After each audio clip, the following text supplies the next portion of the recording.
A Crack in the Track, based on the Railway series by the Reverend W. Awdry, illustrated by Tommy Stubbs. Thomas was a little blue steam engine. He lived on the island of Sodor with many other engines. Sometimes Thomas pulled his coaches, Annie and Clarabelle. "Hurry, hurry," said the coaches. Sometimes Thomas pulled freight cars. "Faster, faster," said the foolish freight cars. They would try to push Thomas down the hill.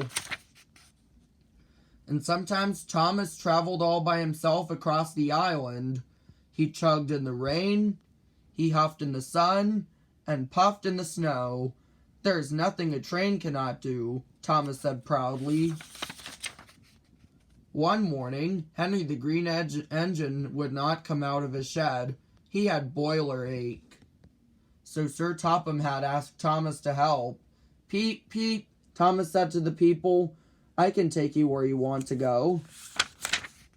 Soon clouds gathered. The sky grew dark. Thunder rumbled. Plip, plop, clunk.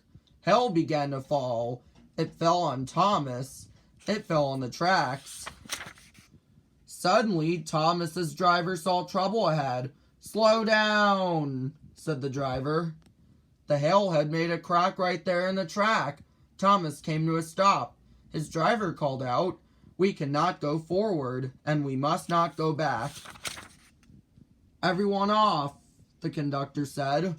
"Now, what shall we do?" said the people. They climbed down from the coaches and climbed up to the road. Bertie the bus was just passing by. Bertie beeped his horn merrily. "A bus is as good as a train," he said. "I can take you where you want to go." All the people climbed on board Bertie. Bertie scooted down the road. "A bus is as good as a train," the people said. Suddenly, Bertie's driver saw trouble ahead. "Slow down," the driver said.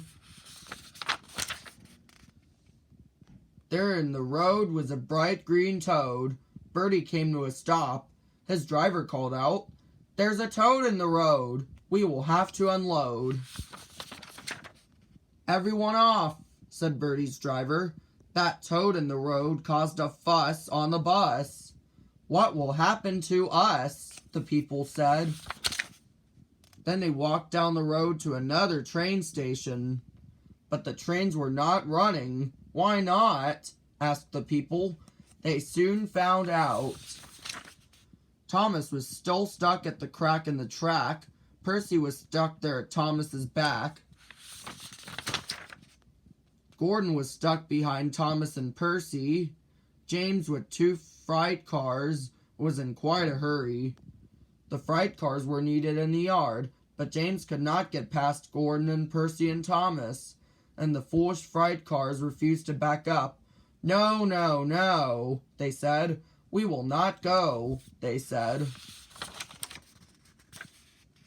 So no trains could move up, and no trains could move back.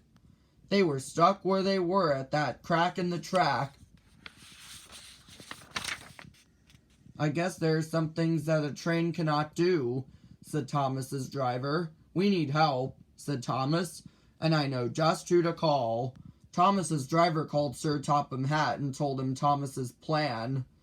"An excellent plan," Sir Topham said. "Please thank Thomas," he added. In no time at all, Harold the helicopter zoomed across the sky. He landed near the people. They all climbed aboard. "A helicopter is as good as a train," said Harold. "I can take you where you want to go." The breakdown crew came to replace the broken track. By the time they arrived, rain was falling hard. The crew came with cranes. They sang while they worked. "A crane is as good as a bus or a train. We'll fix up your track and we don't mind the rain."